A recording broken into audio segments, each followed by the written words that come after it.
The river can be very peaceful in the morning.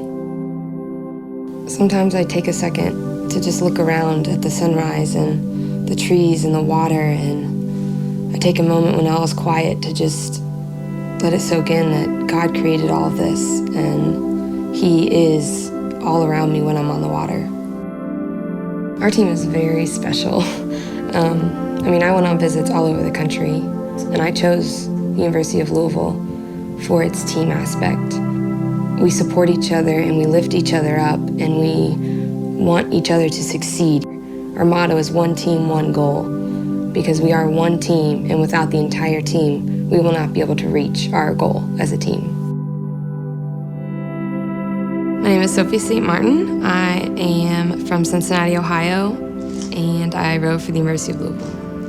God was always a part of my life ever since I was born. I just grew up in the faith, and it's all I've ever known, and I've never been a day without Him. Our church was very focused on youth ministry, and we did a lot of mission trips. Obviously, my story kind of starts out on a mission trip. So I was 16 years old. This was the summer after my sophomore year of high school. We went down to the lower 9th Ward in Louisiana, and we went to spread the faith and rebuild. My DCE, so the Director of Christian Education at our church, is very big on having one fun night whenever we go on a mission trip, just to it's New Orleans. It's a party city, it should be fun. So we went to Bourbon Street. We were walking around looking at the shops and just kind of seeing all the sights, and the sun had gone down, the sun had set, and half of the group decided, we're really too tired to continue, let's just head back to the hotel, and the other half was like, no, we want to shop, we want to stay. And I told my leader that I was going to go with the other group, and I went, and I turned, and I went down the street that I thought they went down, and I couldn't see them. So I had lost both my groups, and I decided, you know what, I know where the hotel is, I have a great sense of direction, I'll just find my way home.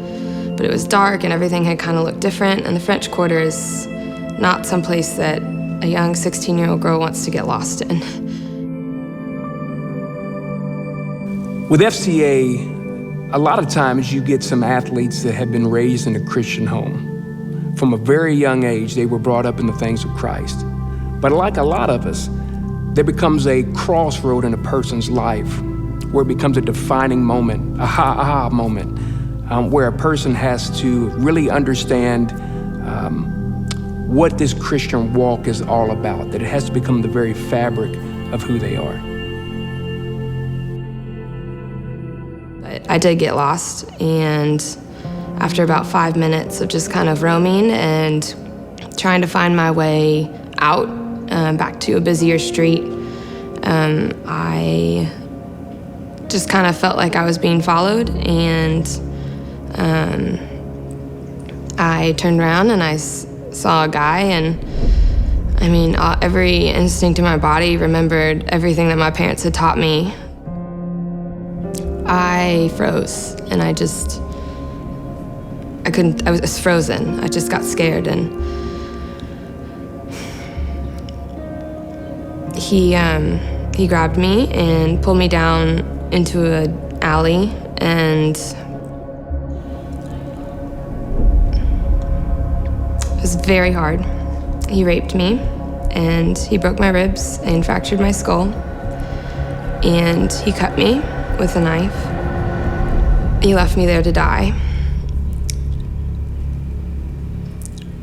A man named Josh found me. He was an ex-Navy SEAL. If he wouldn't have found me when he did, I would have bled out and I would have died. He took me to the hospital and they got me fixed up. And, I went home and tried to recover as much as I could. But it was hard. A few weeks later, I started feeling weird, and I ended up going back to the doctor to check my skull and my ribs, and I found out I was pregnant. It's scary for a 16-year-old to be pregnant from this, and everybody told me, don't keep it, but to me, it wasn't an option not to keep him. I mean, he was my baby, and it doesn't matter where he came from God. And a few weeks later, I had a miscarriage and I lost him. And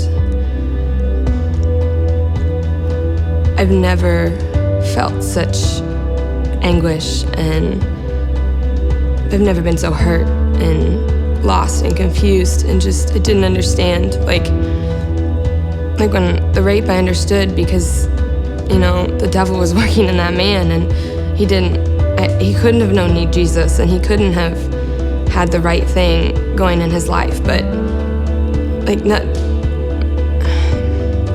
that baby didn't do anything. He was perfect and pure and clean, and God took him from me, and I was angry and upset at God. I was so mad, why would you take him from me? This is the best thing that has ever happened, and the only thing that I've ever actually loved. And I just remember one night I was laying on my bed and I couldn't handle it anymore, and I was just screaming, and I was trying to read my Bible because I was trying to find a way to help me, and I just got upset, and I threw my Bible across the room, and I looked down, and I felt like God just drew my eye to Romans 8:18. I consider that our present sufferings are not worth comparing to the glory that will be revealed in us. And in that moment, I just felt like God was saying, I know that this sucks, and I know that you're suffering, but I have a plan for you. It will get better. I have your baby in my arms, and you will see him again someday. Sophie was very regular in our FCA group until she had to work, and she had to take a semester where she was doing her obligations. But then when we had the summer study at our house, Tam and I opened up our home, and a lot of athletes came, and what we would do is we would just kind of eat, hang out, fellowship, and then what we would do is we would break off into different groups, where I would lead the guys, Tammy, my wife, would lead the females. And we went through the book of Song of Solomon, and it was a fantastic study. It just talks about attraction and courtship and wedding and a honeymoon night and conflict and commitment. And it was in that study where Sophie pulled me off to the side and really just kind of opened up and shared a little bit of her story, where it wasn't so much about just reading. This is something that she really, really needed.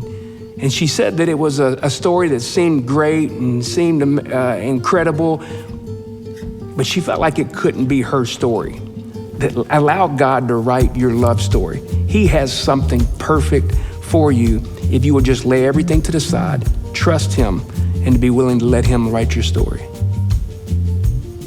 They started talking about the Song of Solomon, and they were going through it chapter by chapter, and they split up into boys and girls, and being able to hear Tammy's perspective on it was what the perfect relationship should be, what God's ideal perfect relationship should be. It was so cool to hear it through Chris and Tammy, and to see them live that, to know that that's not just a fairy tale in the Bible, it's real life and people are living it.